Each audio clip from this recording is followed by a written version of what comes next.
jàpp leen bu baax on parle du loup on voit la queue. nee na sëy dafa metti.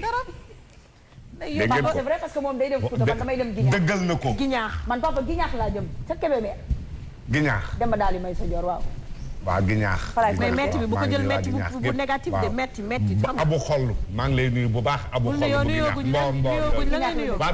dafa tudd Guignaax. waaw Guignaax maa ngi lay nuyu. waaw Mati Gaye maa ngi lay nuyu. waa Ndande Fall yooyu waa Guignaax yooyu. ayca kon kontaan nañu bu baax a baax ci téléspectateurs yi nga xam ne dañoo taamu chaîne bii di Sen TV du ñi ñëpp ñi nga xam ne ñu ngi ñuy seetaan comme tous les mercredis et dimanches soir j'espère que vous allez bien Père Mbaye Ngoné ñu ngi lay nuyu di la ziar bu baax Fall mbaa yaa ngi ci jàmm. maa ngi jàmm Sophie di la nuyu di nuyu ñoom Alima fàttewuma kenn. naka koor gi fàttewuma ñu ngi ci sant bu wér. yaa ngi woor alhamdulilah waaw maa ngi woor waaw maa ngi woor ah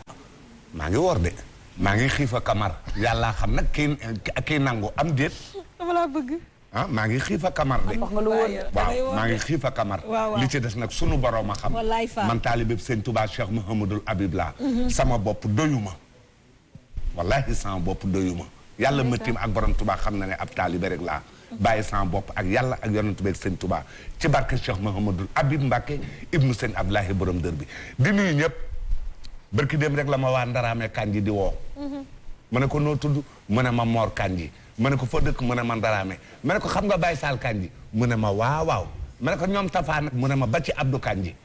taali bépp seen Cheikh Daaru Rahman boobu maa ngi koy nuyu baax di ko gërëm di ko sant di nuyu nag ndax Bougane xam nga kii ba xadi caamtaal ndey xadi caamtaal waaw ndeke dafa ñoon caaroy géej bërki dem waaw sama gox moom la def si woon ah wóoruma de damay bañ a wax waaw moom la demoon defi waaw léegi Matar Samb dafaa nekk ndeysaan daal di may seere su rafet ñoom waa Caaroy bëgg lool ndax nee nañu am nañu benn doomu waa Caaroy boo xam ne mi ngi ci plateau Sen TV bi ñett nañu woon sax bu fàtte Ourey Fall Ourey c'est vrai waaw bu El Hadji Fall doomu Caaroy la waaw droits et devoirs fii la nekkoon ñu ngi koy nuyu au passage waaw mi ngi foon Ourey Fall maa ngi lay nuyu baax Ourey maa ngi lay nuyu baax ñett nañu woon ñu nekk ak Bougane Gueye Dany mu téenu coow amul dara amul mais nag waa Caaroy bu leen umpalante ak àdduna bu leen umpale Bougane système américain lay def nu muy def da ngay mën boo mënul lu muy def non du ko négocier daf lay gome non daf lay gome ah laaj leen ko leen neex seede leen ma Mohamed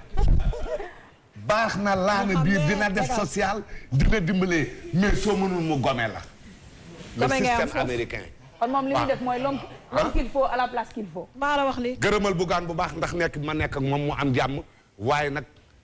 ñaanal ma sama talent yokk ci barke Sëñ Touba Cheikh Ahmadou Khadim yàlla bàyyi ma ak sunum xel bu baax a baax a baax a baax ndax su ma mënutoo nit wax dëgg yàlla ak lu mu baax baax rek Birahim Gueye maam góor dooma fi baax mënta nekk déedéet mënta ne waaw nu ëlbatiku nag di nuyu ki nga xam ne moom mooy waa Europe di As Silla ak Yatma Silla di nuyu Paco woo na ma tey seen gaal waaw yaa ko jox numéro bi waaw Paco waaw woo na ma depuis les États-Unis nee na ma ñëwal États-Unis ñu ngi lay laajte nee na ma ñëwal nee na ma ñëpp ñu ngi lay laajte moo géej maa ngi lay nuyu bu baax Modou Gueye héritage couture maa ngi lay nuyu bu baax Fat Si la grande restauratrice maa ngi lay nuyu bu baax a baax fàttewuma kenn Mamor surtout Baye Bayar Manel Koddu Ngoy bi mi nga depuis Columbus Margot maa ngi leen nuyu yéen ñëpp fàttewuma kenn yéen leen nuyu baax ah waaw di nuyu madame Mbaye Fatou Fam mu ngi lay nuyu Columbus Ohio Fatou Fam moom dalaa bëgg Fatou su la neexee nga ne ko Fatou Fam su la neexee nga ne ko Fatou Fall ndax Fall ji à l'époque c'était femme Fatou Fall laa la wax de Fatou Diouf la sant Diouf nga ne Fatou Fa Fa j'ai pas compris Fatou Fa voilà bu ci yokk ëmb bi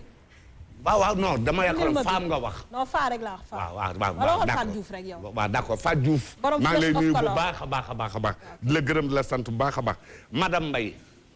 madame Mouhamed Mbaye négal après su ma waxee day yàq envoyé na ma sax benn vocal am ku lay demandé à ce que na tissu bi ñëw mu ñaw ko n'est-ce pas benn vocal mi ngi tudd Pape Mbaye du Pape Mbaye ni sama doom ji tudd kii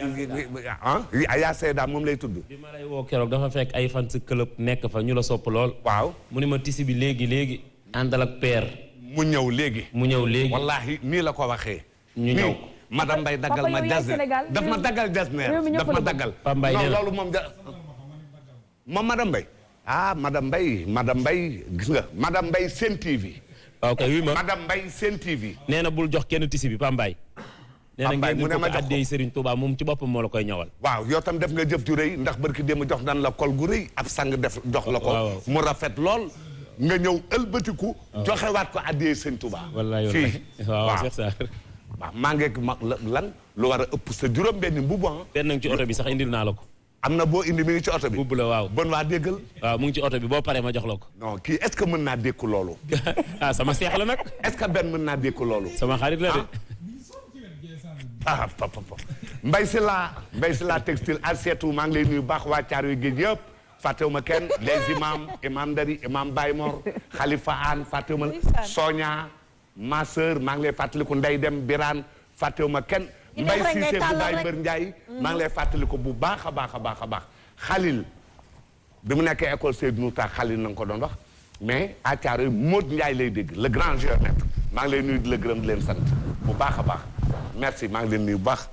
ci kontaan nañu bu baax a baax Papa Fall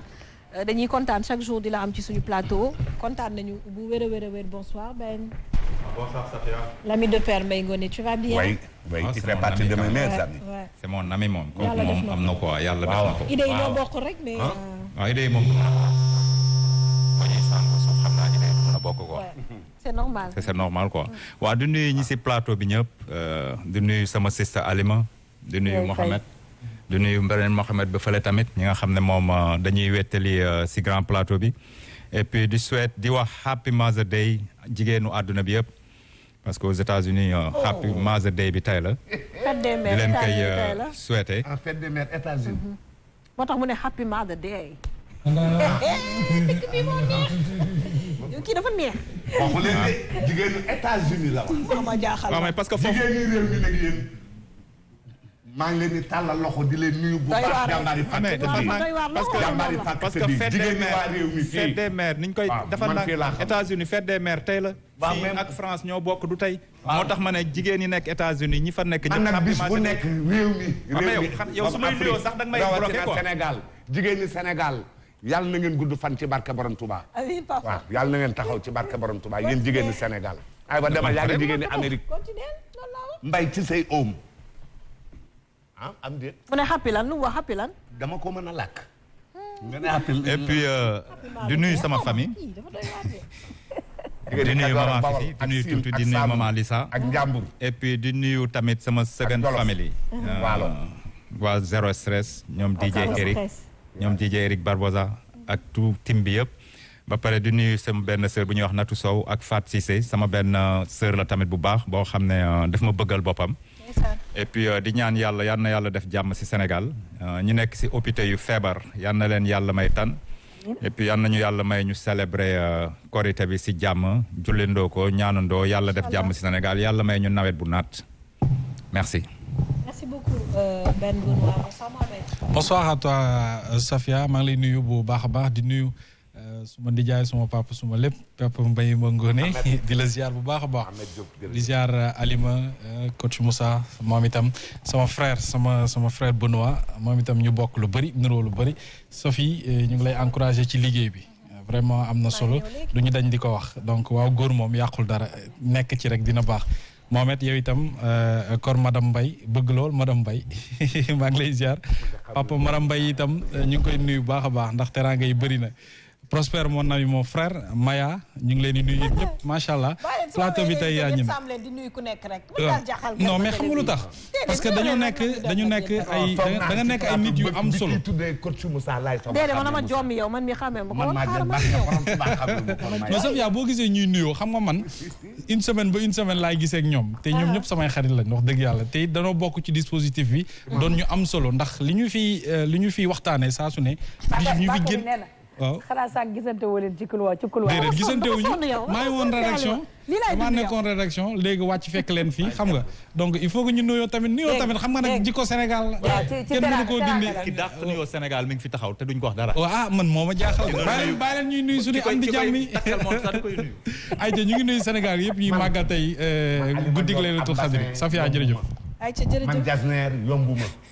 daal yi nga xam ne mi ngi jóge ba Las Vegas. fi mu ne nag lépp yomb na la nag papa lépp yomb na la. waaw man kay loolu laa bëggoon a wax. ñi ma koy jox lépp yomb na la. ndax ma bàlleen.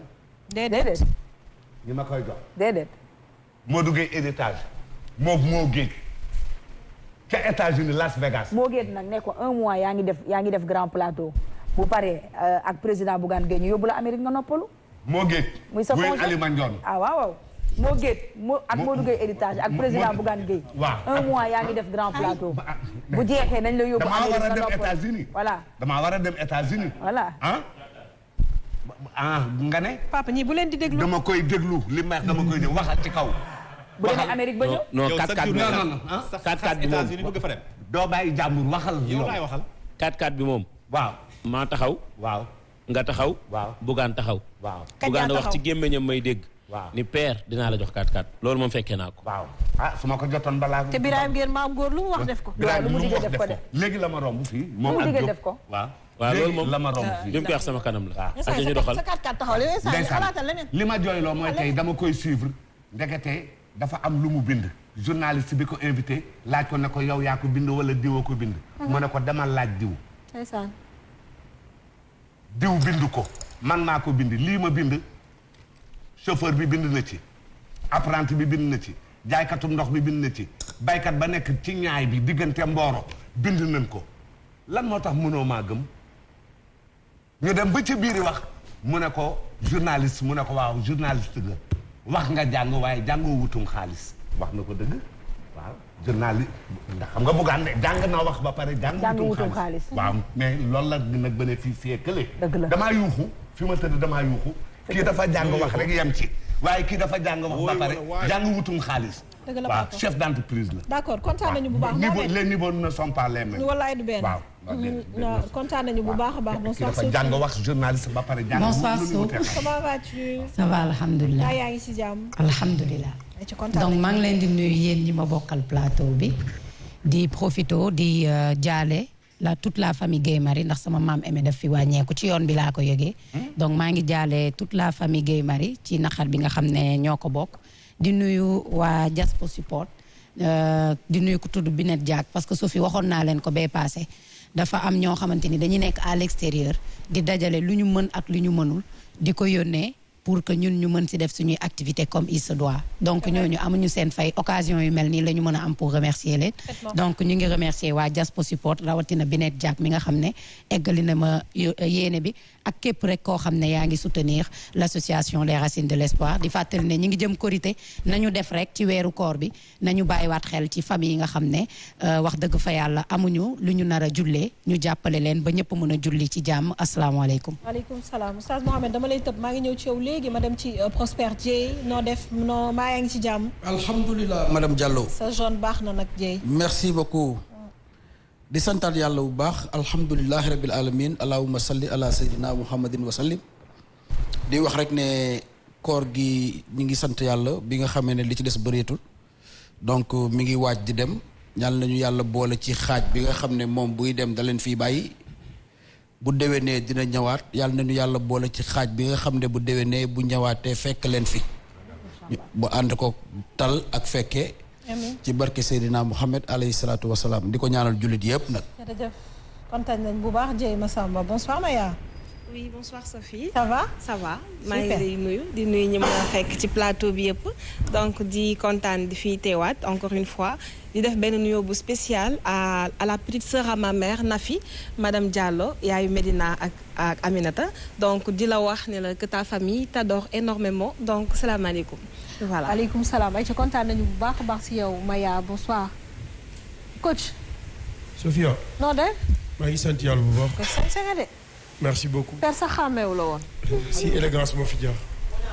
élégance yàq na la de. si élégance. c'est joli. nekk usine benn tali moo fi jaar. très joli macha allah. jërëjëf. ay ci kontaan nañ ñu bàyyi la nga nuyu téléspectateurs yi. maa ngi am contentement ak mbégte bu mag di ñëwaat ci du ma wax émission wala plateau mais assemblée laay wax.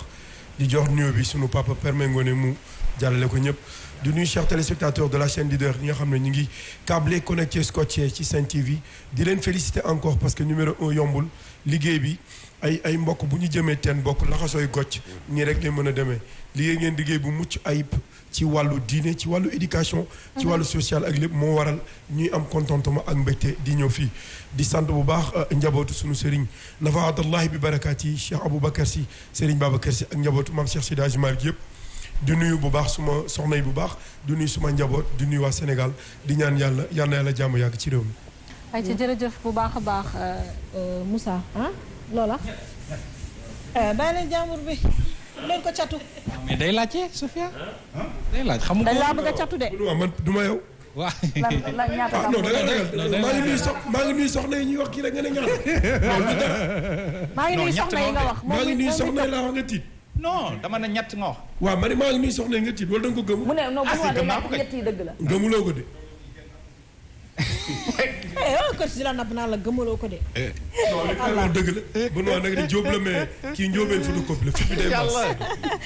donc sondage Qatar 2020 positionné Sen TV Zik FM ñu nekk ci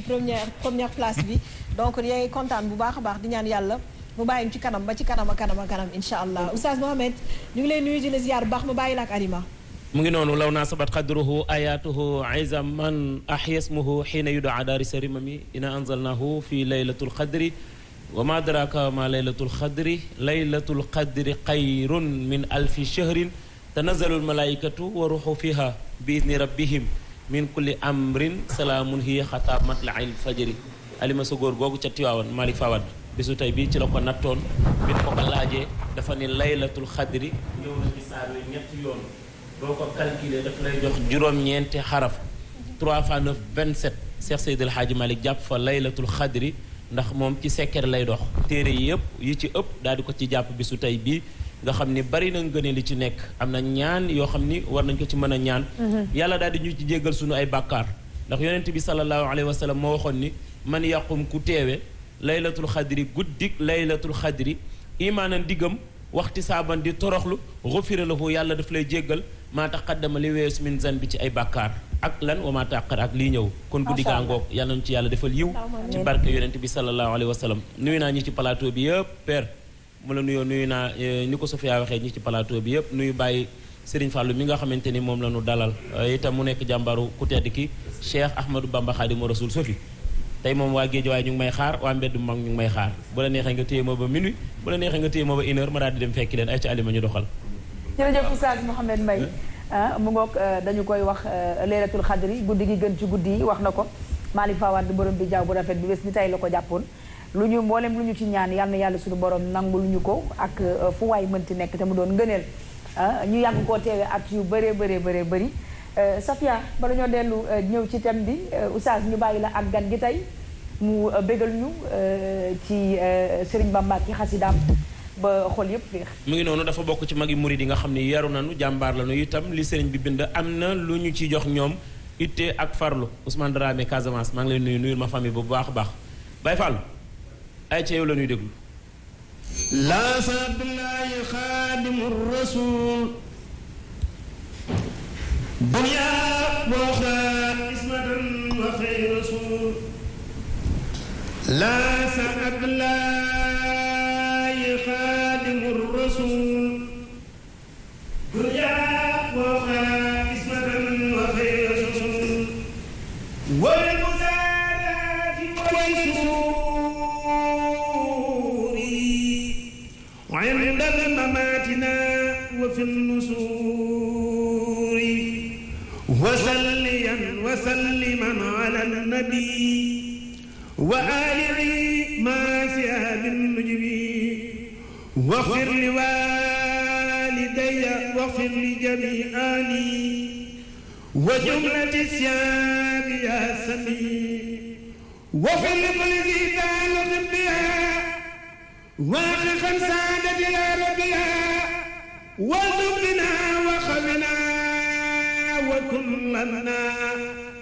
وهب لنا حسن الختام ربنا وسليا على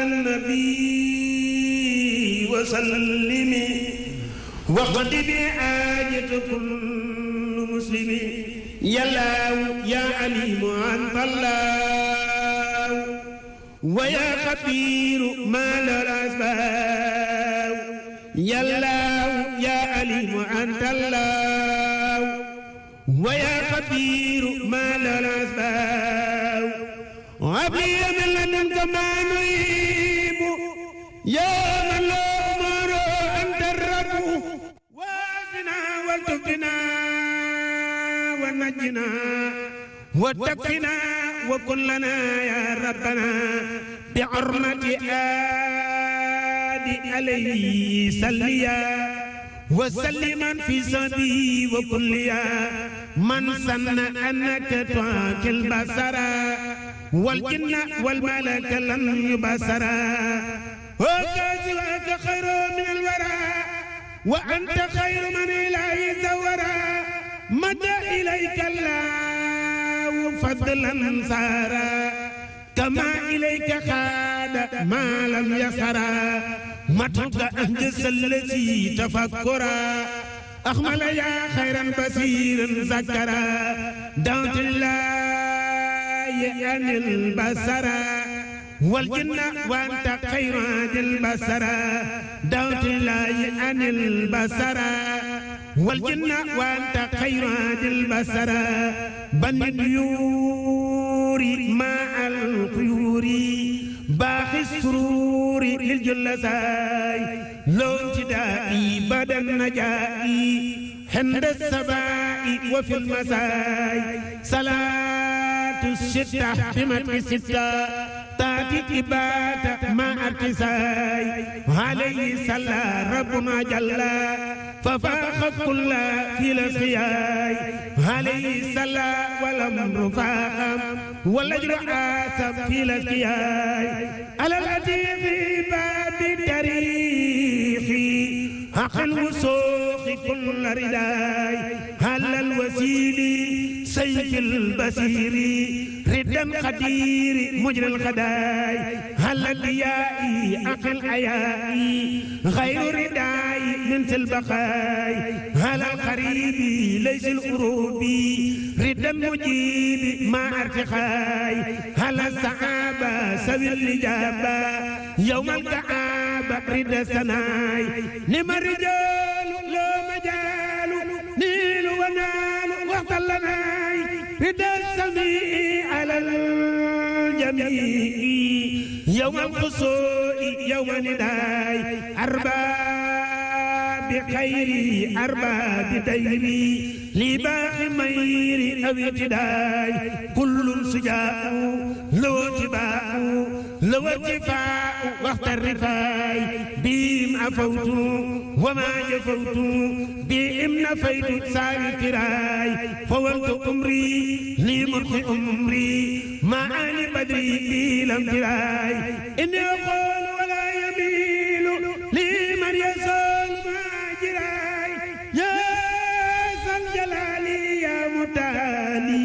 يا خير والي أجداي صلي وسلم على المكلم والضر ياسر والسفاي على الرسول باب الوصول لنيل السول أحمر راي صلي دواما وزد سلاما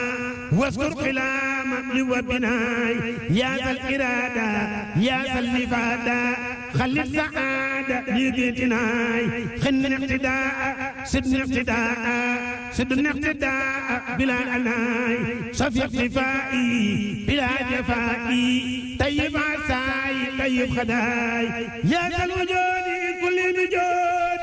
ويا الوجود فوق لداي وبي ودادا خذ المراد يا من أفاد بلا كراي هب لي برورا خن القرورا هبا سرورا لكل راي واذكر خلامي ومن كلامي بلا ملامي ولا ابتلاي سد لساني نوير جناني شفي أماني وسد براي ززت الديرا لي خط ميلا فلتكفي جورا لمن يراي أنقذ خيالي مما الدلالي وبالحلال خلي السراي خني إتابة كل الكتاب وقبل متاب يا سسراي يا خير ربي خير المردي طيبت قلبي بعد ابتداي صلي وسلم على المتمم وكل ياسين بلا انتهاء من الرجال كل الاخ في ذنبي بأخ مبين لا يعدي من ذنبي كتاب به نرجو من الله رحمة وننجو في دنيا وأخرى من الكرب رجونا من المولى به خير مطلبي وفزنا به في كل دفع وفي جلبي لقد صار كنزا باقيا ميسة لنا يقينا بمولى عسى كل سدبي إذا ما تلونا الآية فزنا بما اختفى وعلى خيرنا من سر جالب الغبي قرنا بلا تهتر وقتنا إلى الأسلام وابي في البود والقرب تباركنا هو السك والبلاء بما القصبة بدت فالجدي شفرنا بي من عدانا تلاقيا بجاي الذي أمداه قد خدتني عليه صلاة الله جل جلاله بعلي أصحابي أفضل الاسم عليه سلام الله ما دام مصطفى وما لا ينال المولى بأصحاب سبي عليه سلام الله ما دام مصطفى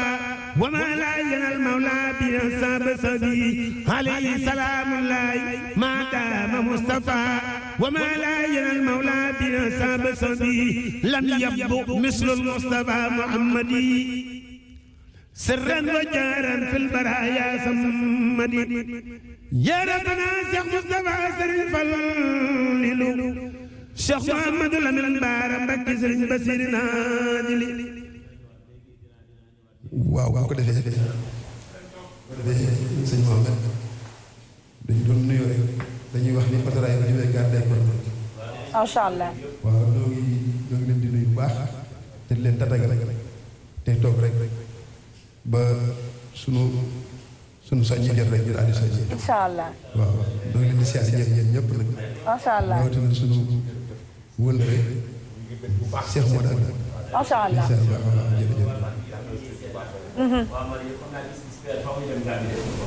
mënul ñàkk. mënul ñàkk jërëjëf. faaw ñu dem Gambie. mënul ñàkk def fa gis-gis. mënul ñàkk donc fay def ndax waa Gambie yëpp ñu nuyu laajte. maa ngi nuyu ñoom Tulo Dabo ñoom Yankoba Dabo ñoom ñëpp. macha allah maa ngi nuyu bu baax a baax a baax. ay caali ma doxalal. jërëjëf Oustaz Mouhamed Mbaye di gërëm tam sunu gan gi bu baax yal na yàlla fayal ñu sunu mag ñu baax ñu rawatina Serigne Bamba ndax xasida yi nga xamante ni yëgal ci na ko fi tey xam naa ne jullit ñëpp dinañu bëgg waaye taalibe Serigne Touba yëpp dinañu bëgg tey ci guddi gi ndax dinañu bëggal ci xasida yi Oustaz coach Moussa sànq yaa ngi wax Adja Kala Mbaye ak Tiwaawan daf ñu yóbbante ci président Bougane wax ne nañu ko waxal président Bougane ñëpp kontaan nañu ci cër bi mu jox këru diine yi ci D-Média rawatina ci grand plateau bi donc yóbbante la boo xam ne suñu bàjjan Kala Mbaye moo ñu ko yóbbante di surtout Serigne Babacar si président Bougane Gueye mu ngoog loolu la Adja Kala wax nee na ñëpp kontaan nañu ci cër bi nga jox këru diine yi rawatina kër maamam Cheikh Seydil Hadji Malick Safia ñu dem ci li ñuy waxtaane tey ay ca papa ñu jox ko kàddu gi rek mu daal ñuy jox te mu tey bi ñu soog a wóyale li nga xam ne moom moo des ci guddi gi. waaw Alima day fi ñu jëm xam nga lëndëm na boo xam ne ñii dinañu nangu ñii dinañu bañ këccoo nag dina ci am waaw ab këccoo bu méttee métti di nga ko ci dégg tey fii li may ñaan rek mooy ñoom Bakary Banora nañu ubbi téléphone yi nu xool ku nekk la nga xam ne fa la dëgg ab tànkam yéen mën ngeen ko koo bañ a nangul waaye ñi nga xam ne ñoom nañuy jox thème bi ñu nu koy delloowaat te nga xam ne ci seen biir nañ koy jëlee ak sunu biir ñun ñëpp ba ko ci nangul nit rek nan ko nangul ndax gis-gis nanu wax ku nekk gis-gisam couple nanu wax diggante ñaar muy way dencante muy way labatante ñu ne couple def 2 points daal ne drague de tous les permis drague maanaam ak labat kooku nag sëy dikkagul sëy moom bokkul ak drague mu ne drague de tous les permis mariage de tous les interdits mariage de tous les interdits maanaam nu ne ci labat gi mi ngi liggéey coow jibul am na oto ndax ku am oto faaw di nga ko dawal di nga génn di nga doxi ay soxla di nga dem fu la yëgut di nga dem foo dul tàggoo ndax sab oto nga yor sab tànk nga gàddu rek su la neexee nga dem benn problème amul xarit yi ak duggoo bi ak demalante bi ak ndey dikke yi ak natt yi ba tey dara amul loolu lépp ci biir labat ga la ñu dem nag ba ci mariage ñu ne alxeyri mu bëgg lii mu la fekkee lépp te bawoon la ak moom mu bëgg koo lànk bëgg koo nangu xarit yi day dagg communication bi téléphone yi guddi ak bëccëg mu nangu puce ba wutal la puce boppam ne la man ak yow ak ku dul sa mbokk wala ku ma xamul bu ko jëlati wala bu mu xam bii numéro ngeen dem ba ci biir mooy la àndandoo gi day jeex su dee ab xarit la man ngay am su fekkente ne amoo ma mën nga maa boole ak ñeneen demal nga ànd ak ñooñu man nga bàyyi ma ak yàlla xaritoowu ma danga daan génn di dem waxtu wu la neexee nga ñëw mu dugal la ci kër goo xam ne doonuy tëj dootoo génn de foo jëm du ab xarit nga doon wut ma yaa waxul bërki démb daan ne damay dem ma ne ko dem fan mu ne mais dem ma ne ko je te tiens compagnie ma gunge la ànd ak yow mu ne soxlawul damay dem ma ne ko fan mu ne ma ci booru géej gi looy wut ci booru géej gi wax nga ko fii yow looy wut ci booru géej gi man maay borom këram su dee dem mais je ne peux pas la tenir compagnie non en tant que son mari fii la taxaw diwoo laalo dugguma parce que borom Tuubaa am ñuy intervenir ay naafiq di daw di ko jàppale naan non dégg nga su doon aux États-Unis il faut ni ki ko ak ñi nekk waaw ah non ay Oussama Ben Laden waaw maa ngi wootee Afghanistan allo kookat la kar mu ne Afghanistan laa nekk c'est vrai ah dootu ko defati de boobu il n'a pas raté son nom Oussama Ben Oussama Ben Laden nee na ma nga ba Afghanistan di woote yaakaar ne mën na maa réer loolu na ne ma yéen nag lépp loo xam ne da nga koo nangu ci ak njëlbéen sa affaire la soo demee ba sëy taxaw soo ko bëggee dindi lu la ca fekk say mbir la ndeem nangu woon nga ko ci ak njëlbéen Bakary jeexal ma Youssou Ndour mu ne sëy la ko tas nuyoo woon na ca Boroga ñu dem ba ca biir nga bëgg ko bañ lu la ca fekk sëb sëy du tasee wala nga am ca aw ay wala histoire fekk la ca sa affaire la ndax nangu woon nga ko ci ak njëlbeen man nag lépp lu may bañ jant bu ma amee bis ba ma ñàkkee laa ko gën a bañ ci kër gu àdduna du ma ca dellu ginnaaw du ma ca diital soxna nga alxeeri nga dégg sëy bokkul ak ngoro dafa neex waaye du dëkk ngoro du dëkk ñoom nag doonoo jël seen bopp daal ne ngoro c'est éternel non c'est pour un laps de temps rek su ne alxeeri su ngeen demee tuuti su dee seetul yàlla na mu la téye dootu la ko téye waaye su dee seet na yàlla lu war ci yow dina ko def di nga lekk di nga naan di nga añ di nga reer fu muy tëdd fu nekk su doonoon ab sëngal sax war nga faa tëdd ak moom am déet su doonoon ab sëngal war nga faa tëdd ak moom su dee dox la wala koo bëgg a gis jarul gàddu ab tànk moom doy na la ci xarit foo bëgg a dem am ñu ne tànk du tàmm gudd tànk gàtt lépp looy bañ ci njëlbeen su ñëwee su ko nangoo ànd ca ak moom mu bañ la ko lépp looy bañ ci njëlbeen nga bañ ko moom bañu ko mu nangu ko nga dindi mu të bu ca dugg su dee xamoon nga ko lu ko may lu la ca fekk sa affaire la ma daan bañ démb ba tey moom lay bañ foofu nan nekk jërëjëf Père Mbaye Ngoné Fall ñu ngi waxtaanee lu am solo ñu ne couple 2 points drague de tous les interdits mariage de drague de tous les permis mariage de tous les interdits donc so ñu bàyyi la kaddu gi yow tamit nga introduire laataa may jox sama gars yi ndax li ñu ci war a wax dafa bëri donc Benoît moom dama koy naj ba ci kanam instant yi mi ngi commencé saxaar te dama sonn ñëwal fi papa daanelee laay jëlee bi muy wax ne sëy loo nangu woon ca ngoreyoo ba te nga ñëw ba ci sëy bi bëgg ko ci nangu bëgg ko ci bañ lu la ci fekk yaa ko def sa bopp mu waxaat benn wax ju am solo ni la may bañ démb ca ba may bu ma ñàkk ba may la may bañ ci bu ma amee bu ma ñàkkee laa koy gën a bañ loolu ji koy gor la moo tax à chaque fois bu ñu doon émission may ñaan ne ginnaaw les principes de la vie mooy li ngay choisir comme borom kër wala soxna yàlla na yàlla dimbali la nga daj ci gor parce que gor moo dul maître moo xam borom këram wala soxnaam ci yenn situation yi da nga nekk jigéen ngeen di ànd c'est des deux côtés nga nangul ku góor ki yenn mbir yi tu es prêt à tout pour lui ngeen dem ba egg ci néegu sëy bi nga soppaliku nekk beneen nit nga nekk góor bu ne boppam dafa metti pharmacie bi njëkk yaa fay dem indi paracétamol leneen ak leneen su ko naqaree yow yaa cay jiitu su bëggee dem fenn sax nga ne ko bul jël taxi xaaral ma ñëw jël si la nga dundeek moom noonu ba confiance placé wu parce que il faut noter que ñun jigéen confiance ak rassurer le góor mën a la mën a amee parce que quand je dis rassurer mooy tey ginnaaw say ñaari waajur da ngay bëgg heure boo jaaxlee mu doon ci fi nga xamante ni tey sa wéeruwaay la te sa wéeruwaay am na loo xam ne du la ko def nit warta war a mën a di nangu dara au début di ko bañ après amul ay ngoroyoo amul ay mariage parce que pour man li leen lié li papa di bañ naan mbëggeel amul muy amour loolu du transformé wu diggante ngoroyoo bi ak takk bi bëgg ga nga ko bëggoon ca ba ngeen ngoroyoo moom nga ko bëgg tamit ca ba ngeen di sëy kon comportement est-ce que ñaari situation yi bokk na moi je suis en train de parler de sentiments avant les situations parce que sentiment mooy animer une situation. Je parle de situation de marié ak situation boo xam ne vous êtes des célibataires néanmoins yéen a ngi ànd di bëggante mais instant boobu ak bële du benn parce que même su fekkee da ngeen di ànd di bëggante rek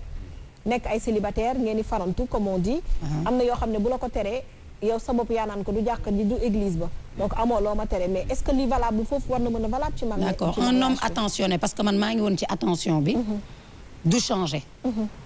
à part mu mer vite fait nii ngeen am problème góor bu attentionné du changer ci deretam la ne ci jikkoom la ne na mu meloon ak yow ca ba ngeen di ngoroyoo bu ñëwee ba ci biir kër gi attention bi dafay continuer maintenant bu doon góor buy def semblant d'être attentionné li ñuy wax jikko ak borom pax li nga xam ne yaa ngi ko doon làq boo leen demee ba doon ñaar di yeewandoo ci benn lal di gisante tous les jours faaw jikko bi ñëw maintenant ñu ñëw si comportement bi là tu as parfaitement raison boo ne ñun jigéen yi sax su fekkee ni dalay sant dara yaa naan ko du jàkk ja du église mais n'empêche il faut noter que l'homme sénégalais sait s'imposer ki nga naan du jàkk ja du église ba automatiquement moo lay tontu ne la kon demee na noonu bu subaa boo xefee doo ko gisaat sa kër parce que ñoom depuis le début lañ lay wan li ñuy woowee autorité maintenant autorité est-ce que lu ñuy imposer la wala looy dundeek soxna si ba mu am confiance ci yow xam ne loo ko tere da koo war a bàyyi loo ko digal mu def ginnaaw li kilifa yi di wax sa borom kër ak koo mënti nekkal sa kilifa la mais y a un comportement au préalable boo xam ne yow ku góor ki da nga koy am ak xale bu jigéen bi su ma papa naan ma sëy ak ngoro yow du benn man du ma d'accord ak moom bëggeel bi bëggeel la ki ngay gorowoo da nga ko bëgg moo tax ngay ngoreyoo ak moom te yaakaar naa buñ la yaree jikkoy gor nekk ci yow war ngaa ruus di ko wan loo xamante ni ci biir sëy bi wanoo ko won ci bi ngeen di labante ça c'est un point ñu dem plus loin dañ ciy gis sax ñoo xam ne dañ la naan soxna si su ma la takkee dama lay bàyyi nga continuer li nga doon def ma jël sama exemple par exemple tey di nga dajeek nit mu ne la bu ma la takkee non noo def ak xale yi nangu naa te xam nga ne yow bu fekkee ni journée bi 24 heures la 10 heures yeeg 9 heures yaa ngi si biti si xale yi damay joxe exemple nga daje Mouhamed mu ne la bëgg naa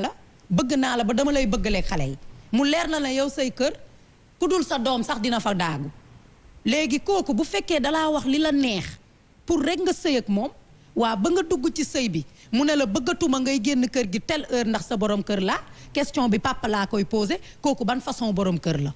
mooy ne man tey maa ngi ci liggéey bi ma nekk ak xale yaa ngi ma bëgg dig ma ne ma dama la ciy bàyyi man dama laa bëgg te yàlla tax ma ñëw ba sëy nga ne ma jigéen buy sëy ak liberté bi nga amoon amatoo ko damaa bëgg nga yam fii yow nan nga koy jàngatee papa du ma ne maanaam diw dafa fen day xaw a ñàkk kersa su ma ne góor la goo xam ne def na nangam ab safaan damay xaw a ñàkk kersa dal ci kaw góor waaye day ñaare góor dina dem ba toll foo xam ne dina nangu lu mu waroon a bañ su bëggee Youssou nga ne dina la def looloo Bakary yow tamit dina la wax looloo dëgg la voilà fa laa doon daanele c'est juste pour dire que avant le mariage concession ba tey ñaari baat yëpp waxuma ko Youssou Ndour a ko wax waaw dina la def loolu dina la def loo xam ne exactement léegi papa fa laa la doon poser question bi pour rek wax ni avant mariage il faudra doom ñaari nit yi di waxtaan balaa ñuy egg ci néegu sëy te ku ci wàcc nag la nga xam ne da nga waxloo nag moom man de personnellement damay considérer ku ci nekk ne war nga sa morom. d'accord so ay ci ñu dem ci Mohamed Diop ñu bàyyi la yow tamit nga introduire par rapport ak Sophie ak Père fu ñu ñëwee mu doon thème bu am solo loo xam ne sénégalais yu bëri ñu ngi nekk di ko dund góor comme jigéen parce que yenn saa li ngay teg sa bopp liñ lay teg en tant que marié bu dee jigéen après le mariage day fekk ne waxante woon nga contraire bi ak sa borom kër ba pare donc muy metti lool ci ñoom. waaw Sophie Gueye dafa poser question bu am solo. suma papa Père Mbaye Mangone mu doon question boo xamante ni souvent ñoom jigéen ñi victime lañu ci à 100% booy xool mu laaj papa man j'ai envie de répondre wax ne loolu muy laajte fausse promesse la te dafay dugg ci fausse illusionniste yi nga xamante ni moom la ñuy wax à chaque fois Sophia ma bëgg a wax ne nañuy bàyyi xel bu baax a baax engagement yi ñuy jël wala promesse yi ñuy def avant le mariage c'est pas parce que gis nga xale bi macha allah mel na ni mu war a mel bëgg nga dugg ba di ko promettre ciel et terre mais il faut souvent aussi moom li mu lay jàppee ak li mu lay gën a bëggee ak li mu lay respecter surtout le respect mooy la nga ko promettre woon avant le mariage nga respecter ko de bout en bout ci biir mariage bi alors loolu dafay dugg ci promesse yi nga xamante ni dañuy wax ne c'est un acte de responsabilité wuy juddoo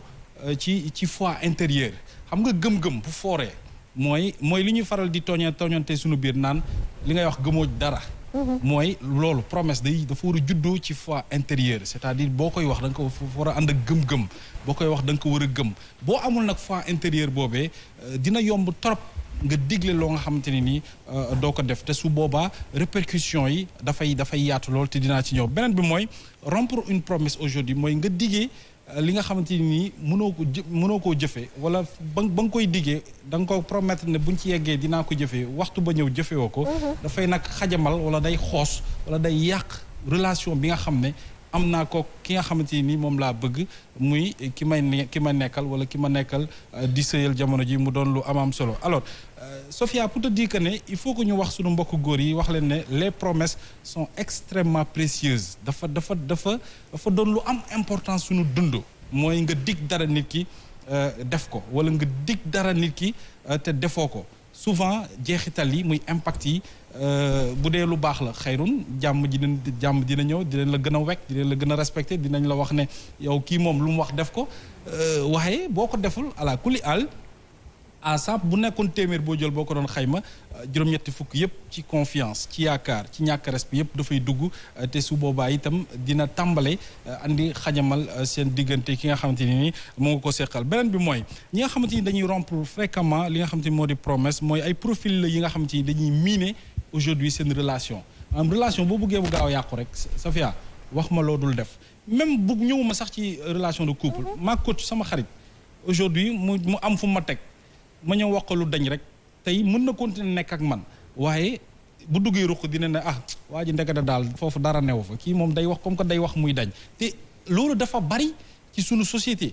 c'est-à-dire dafa doon une situation bu nga xam si ni bu yéeme la gën a war a mën a bàyyi xel léegi nag boo gisee divorce yi di bari wala couple yi di am jafe-jafe wala couple yi di xajam mooy da ngaa naxoon xale bu jigéen bi wala da nga jàppoon ne yaa ngi koy nax te ëllëg si biir lii tooy mën na jóge ci yow ci góor gi ndax su boobaa mënatoo ko téye ci sëy ba wala sëy ba du neex aujourd'hui wax ko li nga xamante ni mënoo ko ba mu dugg nga ne ko bu doon kuy nga xam ne day jàng nga ñëw ne ko waaw yow de su ma la takkee non man sax maa lay fayal nga continuer sa jàng maa lay encourager xoola ba parents yëpp kontaan ci moom mu am yàkkamtiwu dugg ci sëy boobu parce que xam na ne ëllëg am na ku ko protéger ci li mu war a mën a ne mu dugg ci biir nga naan ko da nga war a bàyyi jàng bi toppatoo xale yi comprendre nga wala da nga war a sama yaay amul ku mu nekkal ci kër gi da nga ko war a bàyyi jàng bi imaginez cette déception buy jógee ci xale bu jigéen bi par rapport ak li nga ko waxoon yëpp ki nga xam te dafay liggéey te liggéey boobu c'est ça moom laa lay wax wala ngay liggéey Sofia wala ngay liggéey non elle a parfaitement raison wala ngay liggéey ba ci biir liggéey bu am solo nañu bàyyi xel ne liggéey bi ku jigéen ki di liggéey il faut que ñu xam ne dañoo investir ci xale bu jigéen boobu ay way juram dara comme Mohamed nii lañ koy jàppee suñuy wax da nga naan li ñuy wax xoolal dëgg la ci ñoom waaw man nag je suis très sincère avec mes propos j'ai dit comme waaw mais waroon jël exemple ci man nag ndax fi ma nekk bu ñu bëggee benn soxla dañ koy yàpp ko di ko dig lu ne pour bëgg rek mu dugg bu duggee nag après ci la ñuy xam ne xam nga benn jigéen bëggul di dugg ci sëy rek quelque temps après nga génnaat ci tu vois donc dañ lay dig voilà maa ngi woon ci ki nga xamante ni wala ñu fekk la ngay liggéey ñu bàyyi xel ne naam metti na te loolu la jigéen bindoo mooy jigéen léeg-léeg day nekk dafay am ay parents yu koy protéger du début à la fin di ko suivre di ko yar bu baax di ko jàngal ba xëy moom am liggéey xoolal investissement bu lourd boobu ay parents def ci moom aujourd'hui bu amee liggéey au moins bu leen mënul fay yëpp dina leen mën a dimbali ci wet gi yow nga ñëw ne ko waaw non liggéey bi sax waaw bu ma la takkee da nga koy continuer da ngay continuer nangam bu duggee nag nga ne ko sa liggéey bi foog mu arrêté. mais est-ce que du condition yi mu xalaat ne moom la mënoon nekkee ak jabaram est-ce que condition yooyu. waaw mais moo tax ma ne la bu ñu teel a def promesse. c'est-à-dire il faut qu'on laisse les choses mu ñëw comme de façon naturelle. Safia c'est-à-dire booy nekk ak nit. bul promettre dara. dundal ak moom ci biti ak ci biir. maanaam boo leen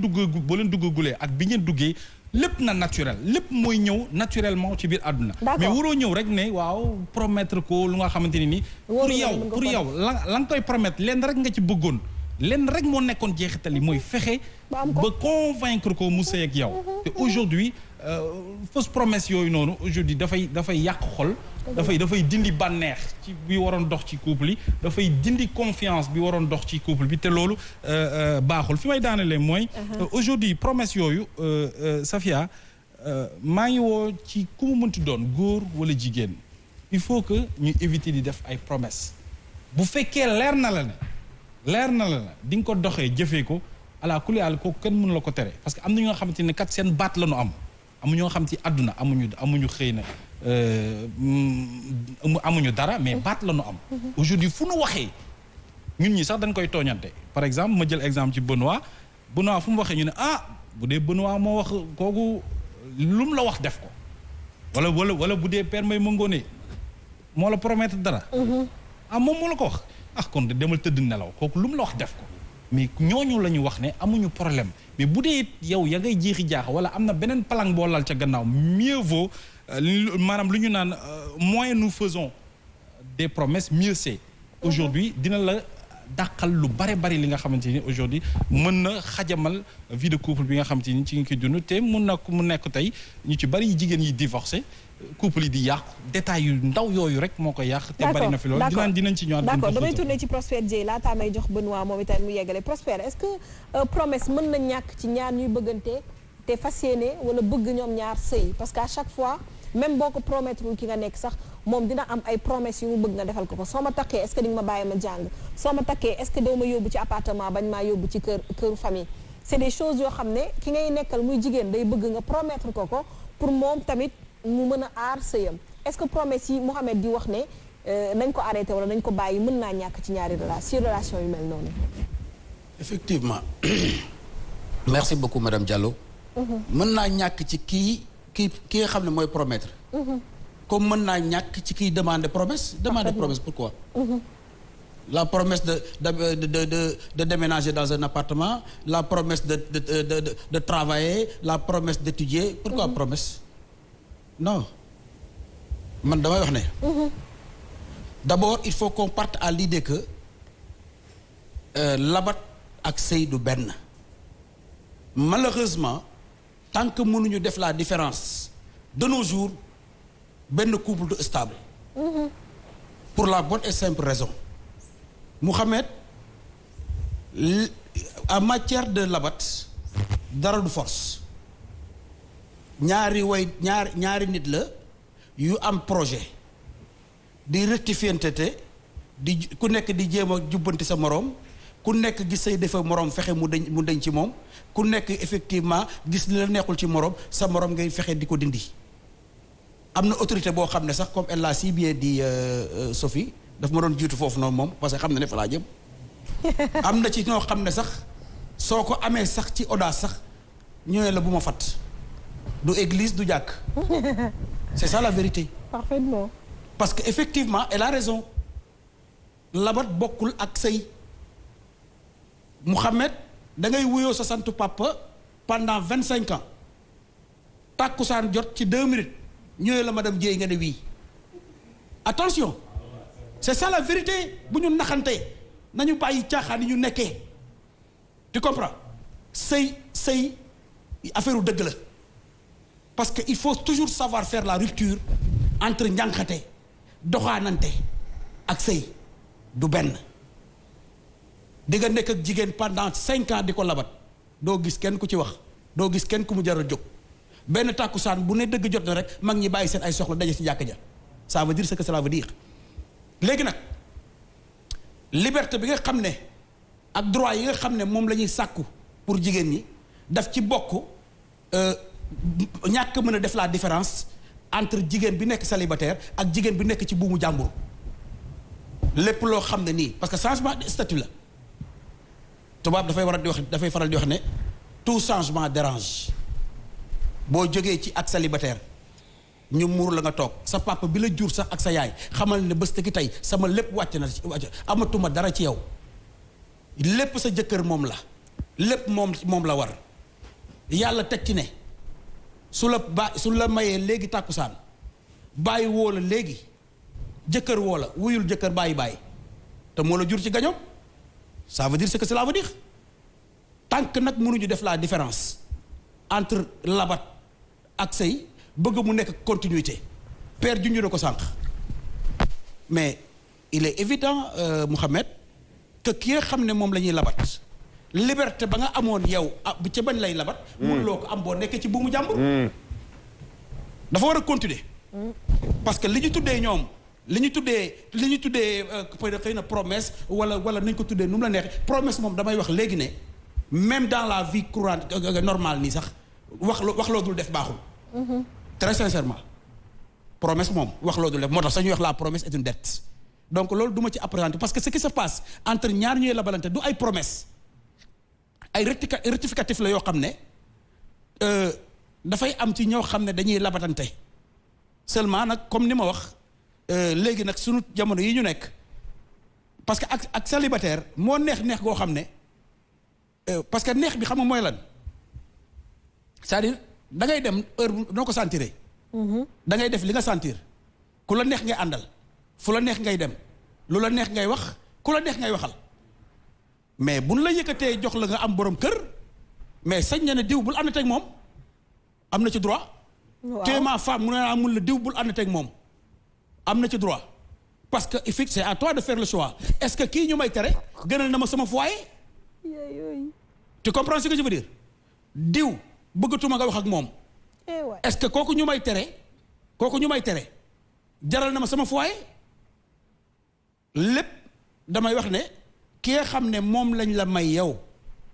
wala ñu dénk la ko may sax laay wax parce que maye la dañaan ñi ngi maye diw bu ñu ko fi jéem a naay sal naan wooye dañ ko dénk ak dañ ko nii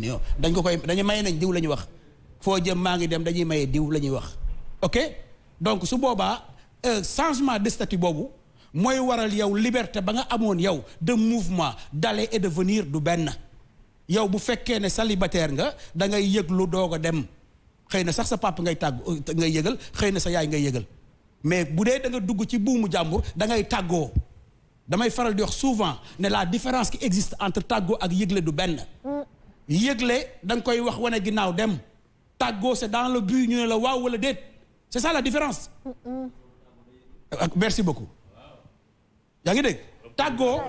tàggoo c'est dans le but ñu ne la waaw wala déet yëgle nag da nga naan Mouhamed mu ne naa man la ma dem te ñëw wala demee Thiès laay bu ma xëyee Thiès laa jëm tu vois ce que je veux dire waaw non foo jëm mu ne la Thiès kooku ba tey tàgguwu la da nga koo laaj mu wax la. ku ñuy yëgal ci jigéen bi génn yëgal ak kan la ñuy tàggu. borom ku ñuy kan la ñuy yëgal da nga ne yëgal ak tàggu du benn ma ne kan la ñuy yëgal ak kan la ñuy tàggu. jigéen la ñuy yëgal góor dañ koy tàggu. jigéen dañ koy yëgal. ah non dama foogoon ne da nga ne avant ngay marié say parents da nga leen di yëgal. waaw mën nga leen yëgal wala tàggoo. ça dépend. mën nga leen yëgal comme mu tàggoo am na ñoo xam non je veux dire que c'est-à-dire sama dama la boo wax ne la. c'est encore beaucoup plus formel. bu dee jëkkër.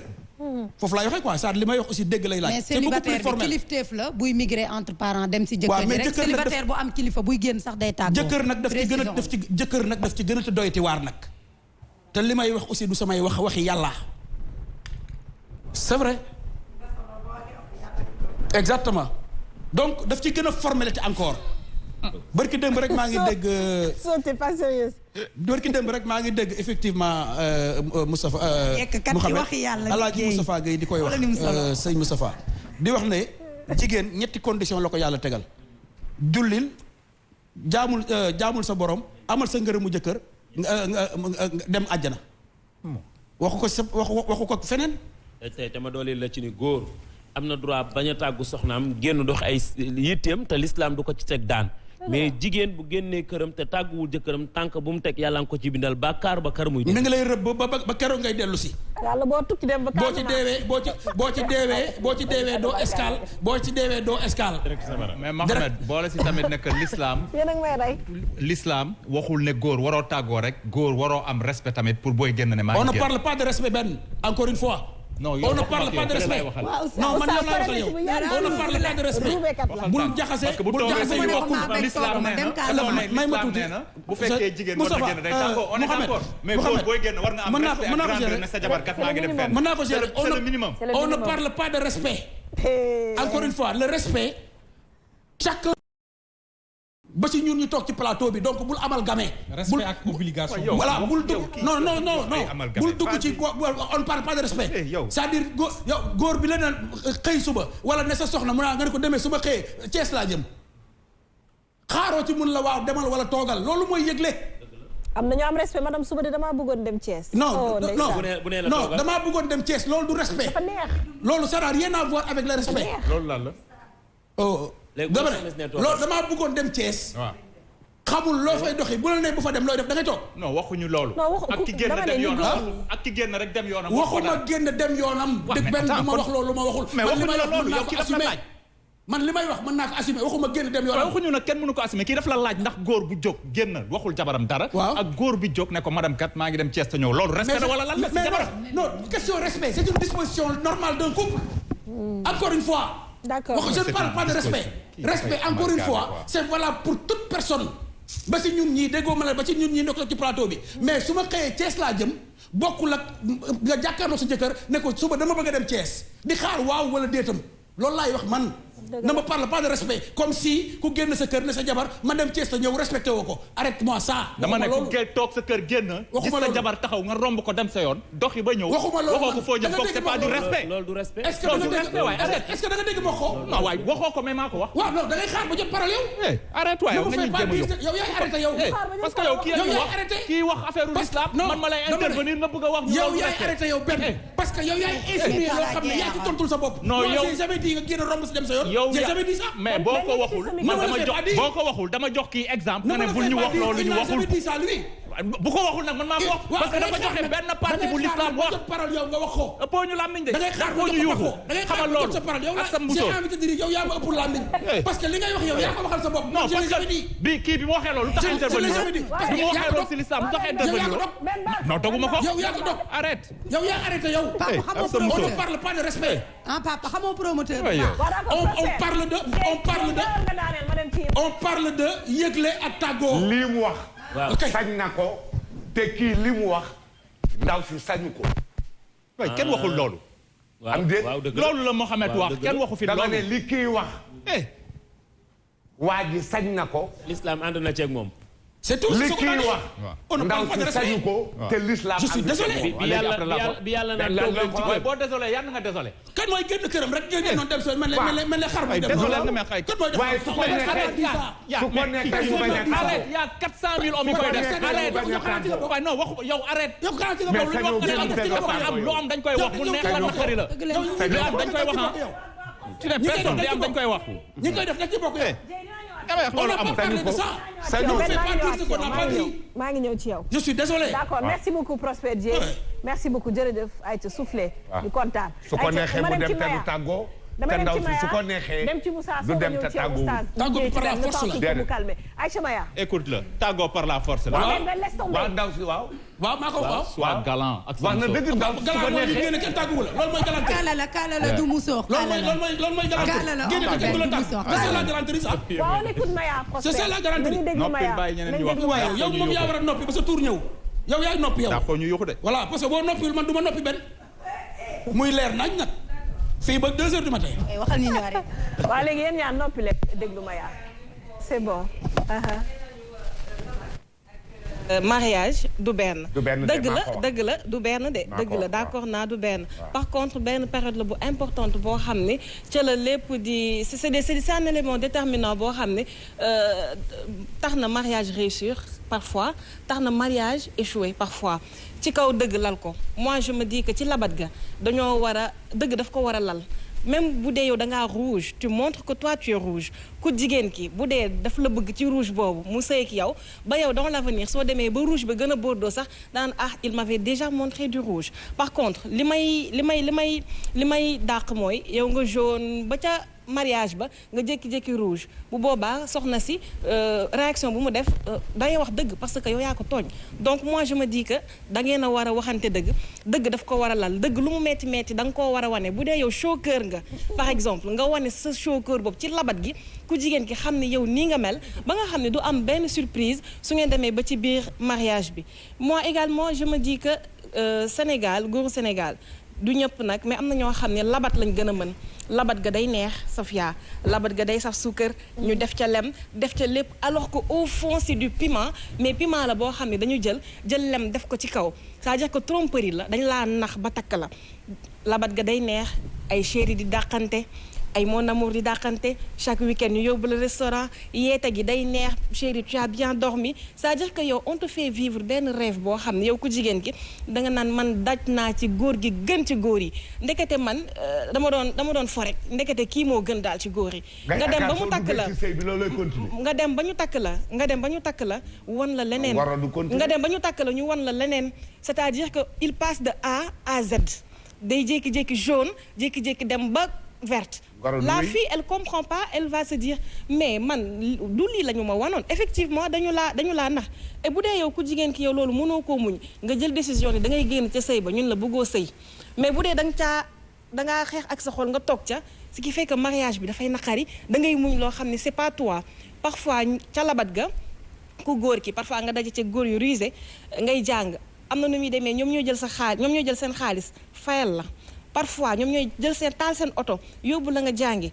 di la nemmeeku góorgóorul bu baax ci jàng bi di la encourager nga dem ba ñu takk la ñu xëy su ba ne la non da ngay arrêter si jàng parce que man takkuma koo xam ni dafay jàng man damay takk koo xam ne dafay toog sama kër gérer ma sama yaay gérer ma samay sœur wala toppatool ma samay doom on te dit bah tiens non on n'est pas d'accord parce que bu doon da nga kaa wax tout au début man ma xam loolu dinaa xool ba xam dama cay dugg wala duma ca dugg waaye yow nga nax ma ba ma dugg ci biir sëy bi ba pare nga bëgg a changer pour man loolu c'est injuste à l'égard de la femme parfois également duñu la ko wax de façon brute de ne la non da ngay arrêté jàng bi mais lañ lay yen moom nga dul àttan ba yow am na nu muy demee da ngay arrêté jàng ba c'est-à-dire ñu yóbbu la par exemple ci kër famille nga fay sëy nga war a xëy suba 8 heures dem jàngi sa goro ne la sa ay bi kan moo la koy toggal wala yow sa ndab bi kan moo la koy raxasal effectivement sa doom gi kan moo la koy téyel nga ni damay wut noonu ñun la kër gi jànq du fi teg tànkam yow mii la ñu jël yow yaa fi sëy yow yaa war a def lépp c'est-à-dire que même suñ la bàyyee nga jàngi nga ba wàcc peut-être que da nga soxla noppalu tuuti wala ngay réviser say cours ñu jël tegal la paanu fóot wala tegal la ne la sa reer bi da nga koy togg wala ñëwal defal ma li c'est-à-dire que terewuñ la jàng bi mais tegal nañ la ay situation aux alentours yoo xam ne daf lay empêcher nga jàng daf lay empêcher droit d'aller travailler mais devoir yi ngay bàyyi ci kër yi aussi il faut nga matal foofu laay ñëw da ngeen fotatul sax effectivement foofu laay ñëw des fois également maa ngi ñëw foofu noonu des fois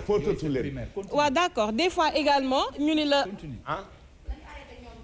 ok te digg ak yàlla kañ nga gëj a nañu arrêté jënd machine yi alors d'accord te digg ak yàlla kañ nga gëj a sumb fóot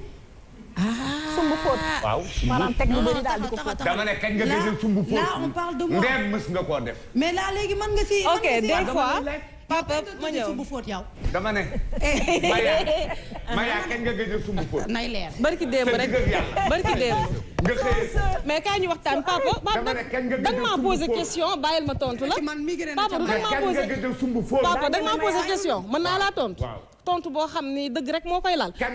waaw da nga may déglu nag da nga may maa posé question papa dañoo nekk ci jamono jogoo xam ne pour bañ a naxante jigéen ñi sëy ñi ngi nekk seen télé di ma seetaan am na ci ñoo xam ne am na yëre yoo xam ne mën nga kaa jox fóotkat mais am na ci yoo xam ne doo ko jox fóotkat yaa koy fóotal sa bopp sa yëre jëkkër yi nga xam ne ay dessous la ay sous-vêtements yooyu yaa koy fóotal sa bopp loolu mën nga kaa fóotal sa bopp fóot la mais am na ci yoo xam ne su la neexee si tu as les moyens mën nga kaa jox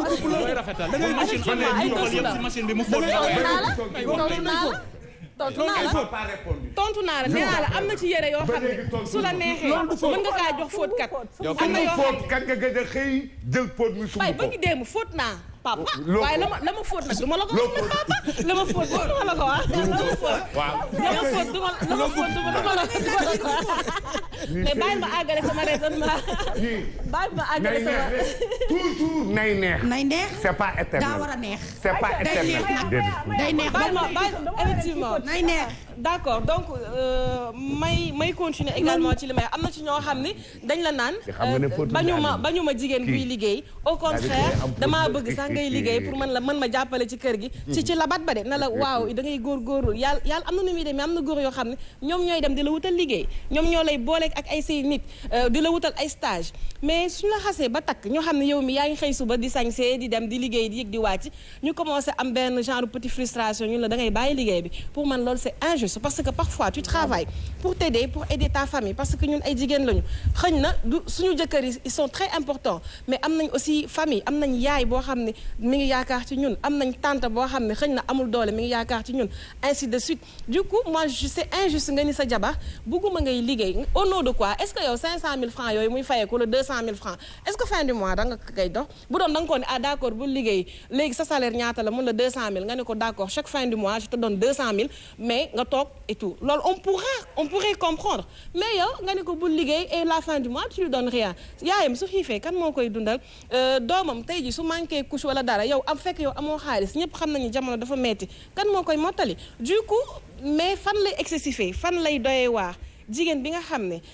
bàyyi nañ la nga liggéey nga mel ni benn maya xaw a ëppal tuuti ci naka mooy yow nga jël sa àddina yëpp def ko ci liggéey fàtte nga sa jëkkër fàtte nga sa doom fàtte nga sa famille yow tu travailles de 8 heures jusqu'à 20 heures soo ñëwaatee ci kër gi taloo def dara sa kër donc moi je me dis que am nga droit liggéey di nga liggéey mais say obligation yi nga xam ne moom nga am ci biir kër gi également dangaa war a def tout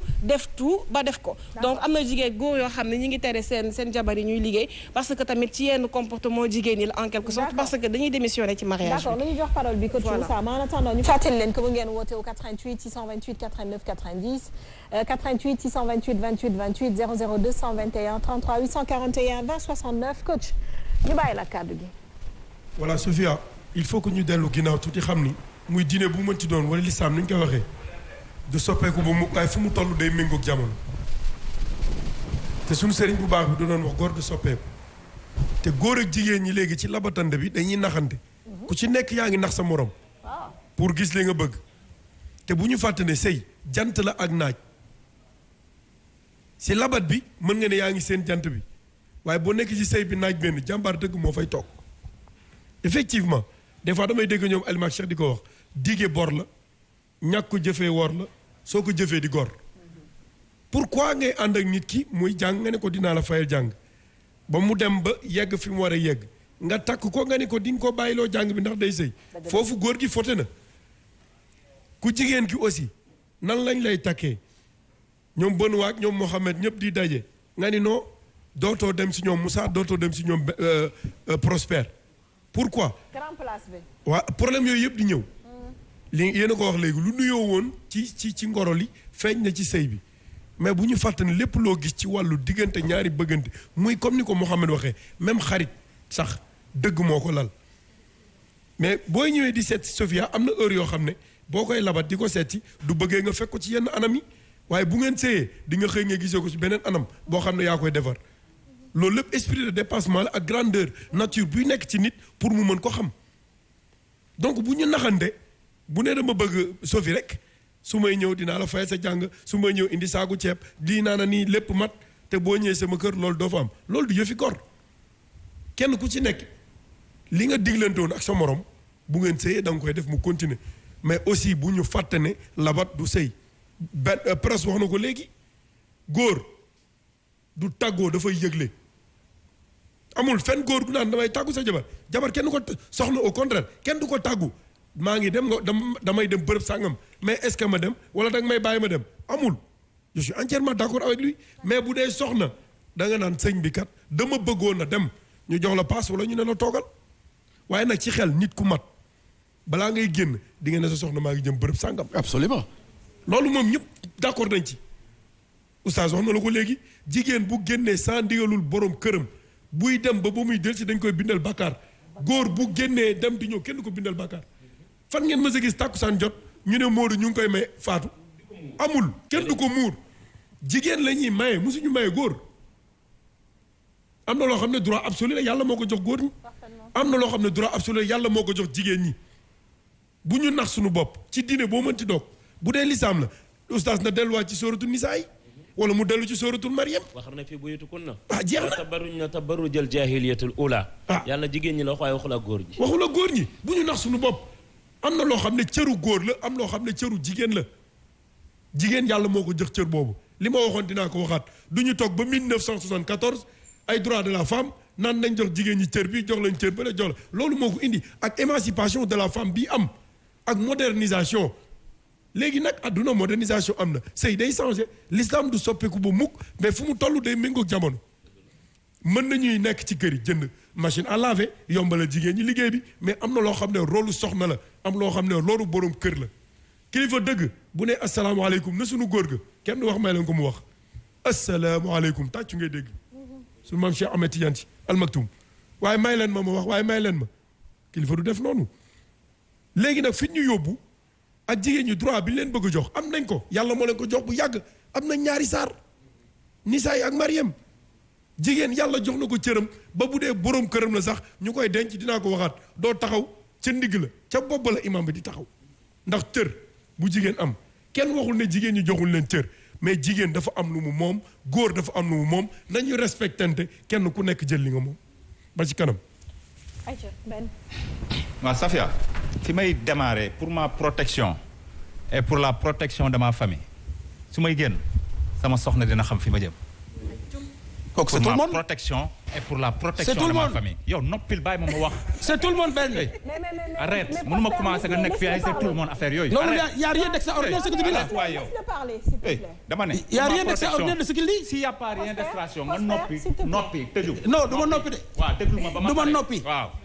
dama la koy avertir léegi li ngay wax nii c'est terre à terre. dama ne loolu ñëpp dañ koy def. écoute sois galant sois un homme. sois attends Prosper Dieng. nee naa dafa ma s'il te plaît nañ ko bàyyi mu introduire moom itam d'accord. merci sama sécurité. ak pour sama respecter sama soxna. su ma xëyee sol sama dàll le matin fi ma jëm dina ko xam. kooku ñëpp la. beaucoup de choses peuvent se passer derrière moi. bi may dem waxuma ko dara. am na jigéen yoo xam ne boo génnee waxoo leen dara am na lu ñuy téye. mais boo ko ne maa ngi dem tel bërëb sàngam sa doom am lu ko jot si ginnaaw dina yëkkati téléphone ne la kat nijaay wala kii fii kat am na lu fi xew pour sa protection man li l'islam wax kenn mënu ko teggi mais dama ne l'islam bu joxee ay jigéen góor cëram ne jigéen balaa muy génn day tàggoo on est parfaitement d'accord mais nangul leen tamit góor y a beaucoup d'hommes yoo xam ne du ñu def li ngeen di def am na jigéen yoo xam ne elles sont en train de souffrir parce que du ñu xam fu seen jëkkër nekk du ñu xam fu seen borom kër nekk mënuñu ko xam loolu moo tax may ne bu fekkee l'islam may na la góor l'islam waxul benn góor booy génn sa kër bu la neexee rek génn frapper sa porte dem personne ne l'a dit. juste un exemple. Personne n'a dit ça. léegi may wax benn affaire dans la vie. léegi sooy doxee loo bëggul man sax damay tëb affaire wu. loo bëggul labaat. damay tëb affaire wu labaat. léeg-léeg nga dox loo bëggul damay ñëw dugg jëm parce que labaat ak sëy du benn. labaat ak sëy ñëpp xam nañu du benn kooku jarul sax ñuy toog ne booy labaat ñu lay dégg ñu lay kii affaire non foofu moo am importance su parent naka ngay téye sa doom bu jigéen. et man je dis à tout parent. mënoo ko yëgal lépp de. jël leen seen doom yu jigéen yi ngeen ëmb leen yóbbu leen ñu jàngi ba am li nga xam ne dañ ko war a am parce que dans ce pays y a des hommes yoo xam ne ils manipulent les femmes parce que xam nañ ne femme boobu jàngul femme boobu mënul dem liggéey femme boobu mënul dara la femme dépend que de lui waxuma nag góor yëpp mais am nay góor yoo xam ne bu ñu xamee loolu si jigéen tu es foutu yow seen esclave ngay doon luñ la wax ngay def luñ la waxul doo ko def loo ñu bëgg ngay def par force te loolu je dis que dañu nekk si benn société même ku bëgg sa réew waroo xool jigéen au 21e siècle nga takk ko ba pare ne ko xam nga lan la fi mu nekk nii daal sa jàng bi nga doon def da nga koy arrêté kooku je dis que c'est méchant et ça n'avance pas la société. mais loolu on n'a pas dit ça. non damay. mais y en a qui font ça c'est le thème de l'émission. ci thème bi quoi. man dama dugg si thème bi carrément am na góor yu koy def góor yoo xam ne seen jabar day jàng am li saa am yëpp ñu ne ko doo fi dem génn mënatoo jàngi mënatoo dem liggéey parce que dama bëgg nga seel ma si kër gi. est-ce que dinañ warlu ak li mu waroon am dinañ ko matal. mais Ben s'il a les moyens. matale. s'il a les moyens est-ce que. s'il a les xam naa fi nga jëm jabaram bu mu liggéey. s'il a les moyens. tu es appelé à prendre la retraite. te boo retraité dañ lay fay sa ay dû yu nga xam ne da nga ko liggéey ñu daggaloo ko. sëy. yàllaa ko wax de moo tas la njëkk signé. léegi boo ko bàyyi noonu loolu nga tas. comment tu vas te retrouver yow. maanaam fin bi daal li papa naan en toute chose. comment tu vas te retrouver yow en tant que femme. moo tax ma ne y a des chefs de famille li Maria wax sànq sa far ki lay labat di lay fayal jàng man foofu je ne cautionne pas parce que un parent war nga xool sa doom bu jigéen fi muy jëlee xaalisam di koy fay pour dem jàngi ndax sa poche la génnee wala si poche yu keneen. parents yi d'accord yaa ma dégg man duma parent yooyu je parle des parents responsables. man je ne parle pas du négatif je parle du positif je suis un parent j'ai une fille dinaa xam man maa koy fayal wala ndeyam moo koy fayal dinañ xam fan la kii fayee jàngam fan lay jógee je ne serai pas là à la maison toog fi dem na jàngi ñëwaat na kan moo koy fayal xaw ma ko non là c'est pas un parent raisonnable. donc un parent tu dois surveiller sa doom ki koy labat ak ki mu nekkal quelles sont les relations yi nga xam ne loolu mooy méngoo ëllëg nga xam ne kooku du ko mën a tere dara parce que man je ne vais pas investir sur mes enfants. un beau monsieur jógee fële ñëw ne ko écoute jàng yi day coupé écoute sa liggéey bi day coupé te sa même monsieur. c'est vrai on peut. bu fekkee mu am sœuram boo xam ne elle est bien placée dans le gouvernement moom mooy taxaw si bopp koñ waaye xam nga Fatou Seck yow ministre bi mais c'est ma sœur. di ko tiitaroo. il est content. mais mu jël jabaram bi nga xam ne moom la jur ne ko non yow écoute toogal rek pour séer ma wala demal Bambilor si kër maire bi nga toog fa jàppale leen. bàyyi man ma rafet c'est un exemple rapidement donc je dis. man dama waxul ay diggee dama waxul ay yow nga nekk góor di labat di koy ne non bu ñu kiyee dinaa la bàyyi nga liggéey loolu moo warul am communication sa njëlbeen bu fekkee xam nga ne góor bi yow fi mu lay yóbbu demoo fa dagg ko si njëlbeen parce que je crois que sa avenir ak say avenir u doom ak say avenir u parent tamit dépend à toi sometime des fois nit dina bëgg a jigéen day bëgg a jël aleelam defaral papam ak yaayam parce que kat nee nañu kii ñii dañu sonn si man tu ne peux pas toujours dire à ton mari mais donne-moi de l'argent je vais aider mes parents affaire yooyu mais loolu mënul nekk. da lay mujjee jéppi sax. loolu mënul nekk. donc en quel but le góor war a toog ne yow sa jabar waroo fi liggéey waroo dem jàngi man je ne peux pas man loolu mun ma ko cautionner si këru àdduna. même bu fekkee l'islam may na la ko yow en tant que góor xalaatal ne kii am na kat ñu koy indi si àdduna am na lu ñu def si moom am na lu ñu investir si moom du fayantu quoi mais communication dafa am. l'autre fait bu la neexee ne sa jabar am na ay relation yoo xam ne je ne veux pas. loolu am nga droit wax ko sa jabar nga waxtaan ak moom nga ne ko kat gis naa kii lii ak lii ngeen waxtaan si bu mun a la xam nga lan la nii ak nii mais pas avec force bul gis sa jabar ànd ak benn copinam pendant 30 ans yow nga ñëw en tant que góor takk ko rek ne ko écoute relation bi day dagg dina metti su fekkee nga gis ci lu la neexul. dina metti non damay wax rek xamul tax ma ne dina metti parce que nañ ko waxante te dee am na sa yenn xarit li ñu lay defal billaahi am na sa doomu ndey ak sa doom ñoo xam ne yéen a bokk ndey ak baay duñu la ko defal. dëgg la. donc kooku boo naree dagg relation boobu immédiatement ak kooku dina nekk loo xam ne day metti si moom. mais ça dépend benn ça dépend d'accord naa. xam nga saa nga nekk jigéen sa mère ami nekk góor. day am ci société bi loolu moom. non mais day am. léegi tombari dafay am léegi tombari. sa meilleur ami nekk góor. waaw mën na nekk si. ça arrive na. ça arrive. ça arrive mais quand tu cautionnes tout. voilà non loolu nag su boobaa. c'est ça. loolu nag su boobaa. day dépendre sa jëkkër ban grandeur sa jëkkër ban responsabilité ak ban. kii nu mu tudd si sa jabar ak ban confiance nga am sa jabar. yow pour accepter ko. d'accord parfaitement. non man bul ma laaj bul ma laaj si man bàyyi ma continuer. ma ne kooku ma la ko wax parce que je ne parle pas de moi je parle. ma ne kooku ma la ko tontu. mais wéeru ko sa bopp. wéeru ma ko sama bopp. yow wéeru ko sa bopp. gis nga ni mu diisee. wéeru ma ko sama bopp. yow nga ne mën nga ko yow. parce que dama ne. maanaam sa soxna. ma ne li ma wax dafa am meilleur am même nekk góor. man tontu naa sama bopp. ma ne tontu loolu bu relation bi commencé man tontu naa sama bopp xam nga laa ma ne am na kay am nañu ko mën am nañu ko mënul. yow laa laaj ndax mën nga ko. coach. du ñu personnaliser débat bi mënoo ma bàyyi xanaa mënoo cee génn yow. mais da nga ciy génn personnaliser le débat quand même. mën nga ko non kenn du personnaliser. wala mënu ko ay toogal ngir yëf yi mbubu la. natt ko sa bopp doo ko solal keneen. ndax mën nga sa soxna am xarit bu góor. Safia di dugalante génnalante. waaw non yow daal vraiment non quoi yow mënoo ma bàyyi. Safia dama ne góor. loolu am na loolu ça existe qu'on se dise la vérité di nga gis jigéen boo xam ne. ndax nangu nga ko xaritam góor la. on n'est pas là pour parler de nous-mêmes. dama ne di nga gis on n'est pas là pour parler de nous-mêmes. ko dëggal gune yi di ko dégg di yaakaar ne dëgg la. dama ne yëf yi mbubb la. dama ne góor. natt ko sa bopp. ba pare doo ko solal keneen. yow natt ko sa bopp. yow da nga koo nangu yow. nga ne lan yow moom man sama soxna man. bàyyil kooku xam naa gis naa ko xam ko du ma ko may muy jël góor. di ko def meer xaritam. te man ma nekk kenn waxul loolu de. non waxul la loolu de. yow dégguloo. ça dépend ci logique bi. ça dépend ci logique bi de. loolu la wax kii ba prospect kii waxul loolu. waaw loolu la wax waaye kii xanaa kii lu ko dal. loolu la wax yow ñemewuma la. man xam nga li ma dama laa ñemewul. xam nga li ma ñemewul koy daw du yow su laaf bi tàngee nga daw yow. man xam nga li ma yow man j'ai pas compris waaw. waaw j'ai pas compris moo tax bugaan. nit ko ànd ak nit 30 ans. moo tax bugaan teg ma fii du ma ngi j'ai pas compris. moo tax bugaan teg ma fii. da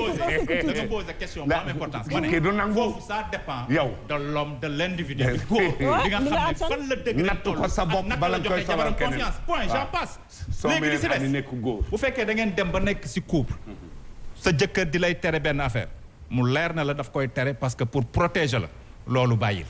mais en ce qui domaine professionnel ay doo liggéey ay doo jàngi kooku duma musa ànd si këru àdduna góor di koy tere jigéen tu vois des femmes ndeysaan dañuy daw nekk GP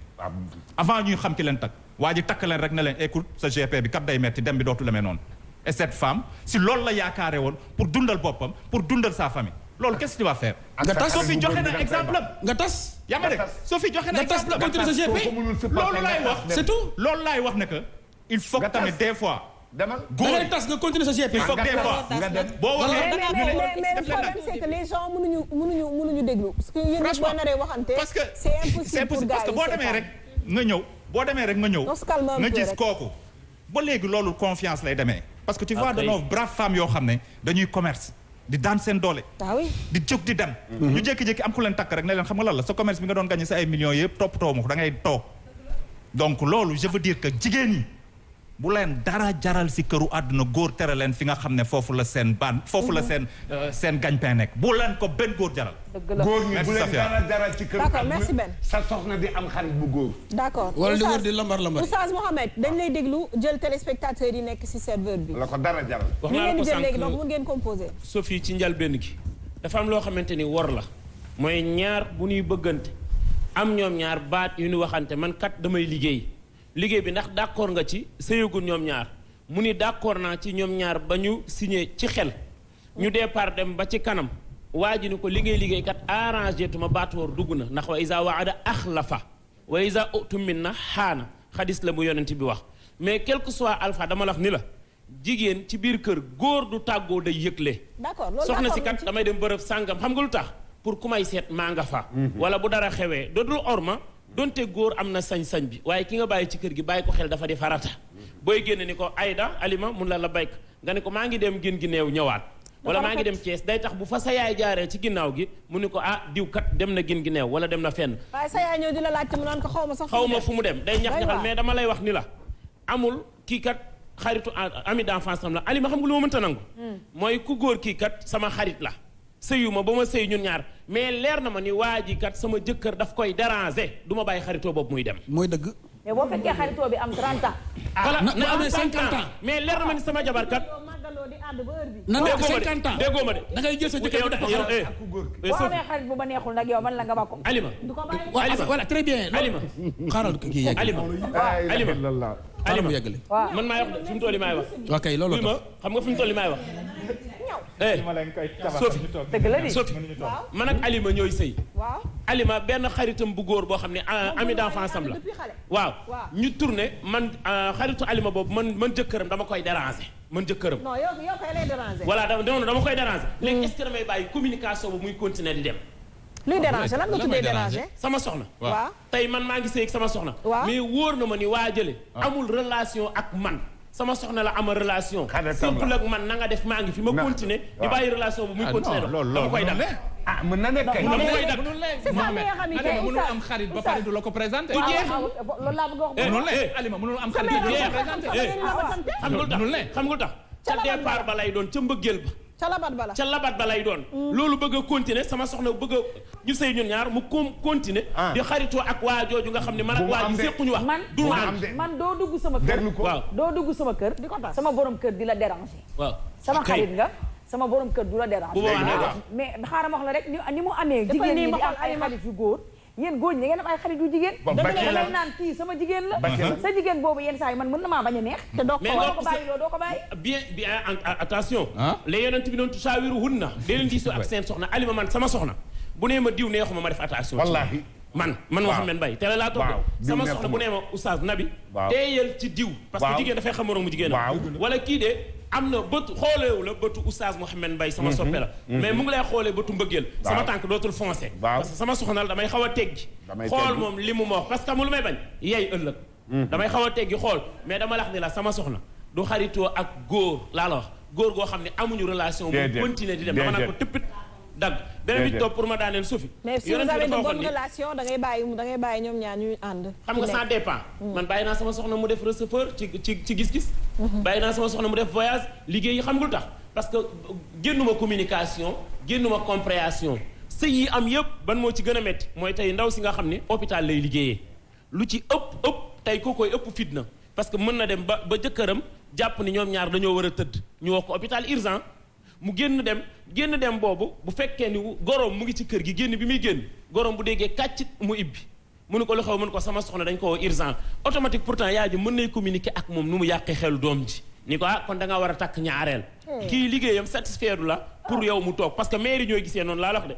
mais ma wax la benn anecdote bu gàtt Maam Alxaaji Abdou Aziz Dabakh ci li ñu ma nettali olof pour ci kii li mu doon wax sànq fóot ñun ñii di ubbi kër yi ay 2 heures du matin yow Sophie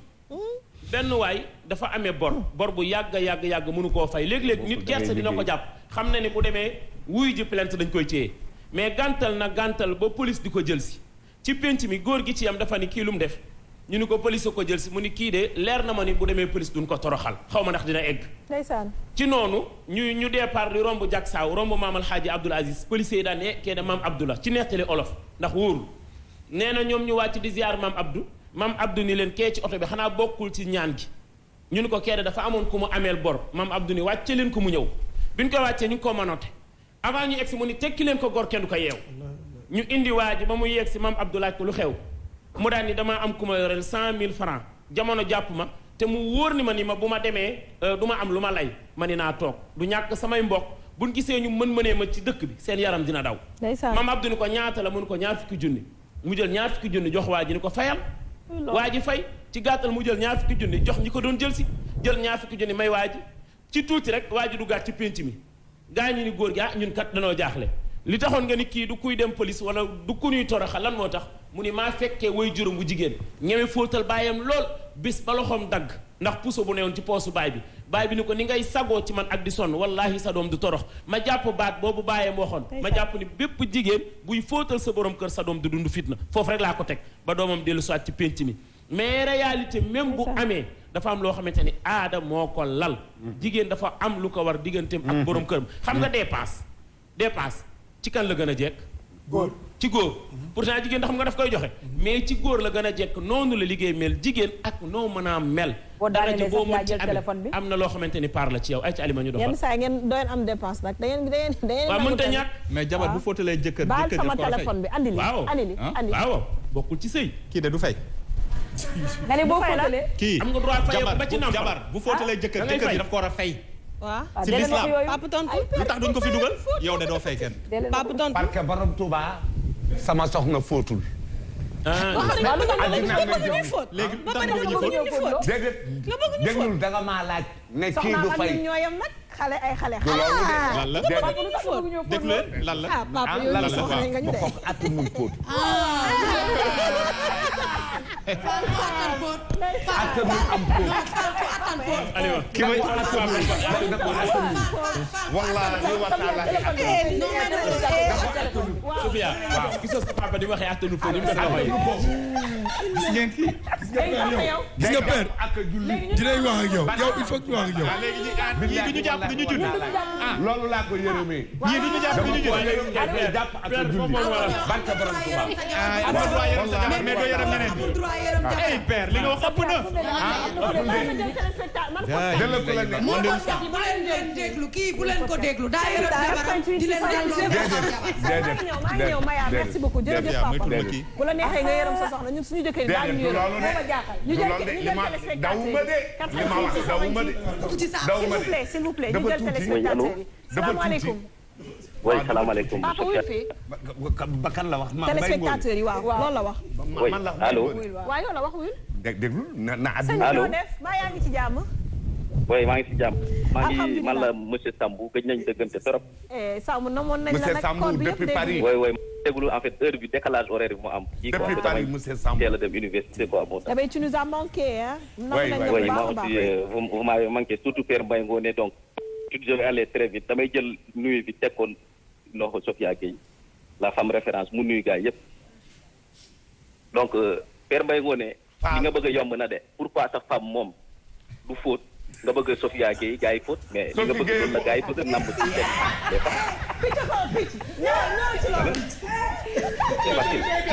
wallahi kéw ko wallahi dégg nga Sophia kii Père Mbaye Ngoné li nga bëgg kii nag bëgg yomb na de léegi damay ñëw mais déglu leen ko waaw damay ñëw si kii Benoît vraiment je salue ta lucidité monsieur Sambou le fait de rester ci thématique bi à chaque fois quoi parce que thématique bi dañoo ne boo takkee soxna ba pare ñëpp xam nañu ni labat ak takk du benn quoi du benn de parce que boo takkee nit ki en fait on voit beaucoup de changements affaire yu bëri mais damay ñëw man laaw li may gën a aar oustaz mooy le fait de nous dire le respect de la parole qu'est-ce que Dieu dit par rapport à ça parce que boo xasee ne xale bu jigéen bi moom laa bëgg et que vous entendez sur un principe lii ak lii mooy am nga dem ba si biir après nga changé donc ça interpelle foofu lay daanelee parce que man du ma ci kii parce que Benoît tu as tout dit mais damay interpeller oustaz mu wax ma le respect de la parole d'homme qu'est-ce que Dieu a dit parce que ça interpelle même la société sénégalaise même nos autorités nga taxaw ne bu ma faluwee lii ak lii laay def damay def extension quoi boo faluwee doo ko def maa ngi leen di nuyu si loolu laay terminer xaw ma ndax am nga li nga bëgg wax da nga ma bëgg a poser question allez bonsoir ñu jël keneen 88 620 borom jabar ji dum fóot 88 88 628 dëgg la kay dafa tuuti gis nga ko 88 628 89 yéen a ko bind nañ ko si net dafa tuuti bindal nañu bind dawuma di prospère ngi na le ñu prospère merci lan la prospère sa fi am na keneen ku nekk damay jël kii jëlal allo salaamaaleykum allo allo allo oui salaamaaleykum aleykum asalaam sang bi maa ngi leen di ziar ñu ngi lay delloo ziar di leen bégee ñu ngi dellu bégee bu baax a baax émission bi chaque instant merci beaucoup c'est gentil di kontaan ci yéen su baax merci beaucoup fooy wootee man daal li ma bëgg a wax mooy ci jigéen ñi parce que tàggatoo bi moom des fois góor ñi dafa mel ni ñoom dañuy jël lépp bàyyi jigéen ñi dara duñ leen bàyyil dara te loolu moom du yoon charia aussi dafa am lu mu wax mooy li oustaz wax ñu ngi koy nuyu mooy góor war naa génn te du tàggu jabaram dara du ko ci fekk. waaye tamit bu ñu fàtte aussi góor mun naa ñibbisi ci këram guddi lislaam tere na ko dugg kër gi ngir mu bañ a betti jabaram. donc yi muy jàngale rek mooy tàggu sa jabar man sama gis-gis nekkul lu aay war a am la bu tàggul sa jabar koy tàggu ki ci buntu kër ga wala beneen jigéen ngay tàggu wala beneen góor ngay tàggu sa jabar pour man lu war a am la xëy na nag tàggu bi mooy ute parce que yow yaay boroom këram boo ko tàggoo bu la bàyyee da nga war a dem bu la bàyyiwul da nga war a dem bu fekkee farata ngay dox waaye moom jigéen ji tàggoo moom dafa uteeg sa bas parce que bu la tàggoo waru laa yëgal dafa war a tàggu bu la tàggoo yow ku góor ki bàyyi woo ko warul teg tànkam ci biti loolu moom ñun ñëpp xam nañ loolu waaye damay waxal nañu bàyyi xel ci jigéen ñi ñu jox leen seen wàllu aussi ñun góor ñi ñu bale